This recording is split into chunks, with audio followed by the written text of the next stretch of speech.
Hi. Present continuous ടെൻസിൽ നമ്മൾ നേരത്തെ ഒരു ഉദാഹരണം പറഞ്ഞായിരുന്നു. He is talking. He is talking. അവൻ ഏകവചനമാണ്. അവനൊരു ഏകവചനമാണ്. അതുകൊണ്ട് ഹി ഈസ് ടോക്കിംഗ്. ഹീക്ക് ശേഷം ഈസ് ആണ് വരിക. ഇനി അടുത്ത് നോക്കൂ. ദേ ആർ ടോക്കിംഗ്. അവർ സംസാരിച്ചു കൊണ്ടിരിക്കുന്നു. അവർ എന്താണ്? പ്ലൂറലാണ്, ബഹുവചനമാണ്. അതുകൊണ്ട് ദേന് ശേഷം ആർ വന്നു. They are talking. ഇനി നോക്കൂ.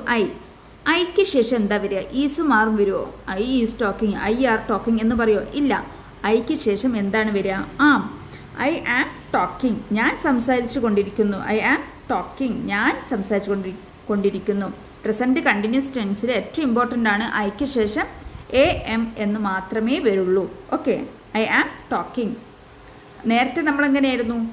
സിംഗുലർ ആണെങ്കിൽ ഹി ഈസ് ടോക്കിംഗ്, പ്ലൂറൽ ആണെങ്കിൽ ദേ ആർ ടോക്കിംഗ്. ഓക്കെ. അവർ കുറേ പേരുണ്ട്. അതുകൊണ്ട്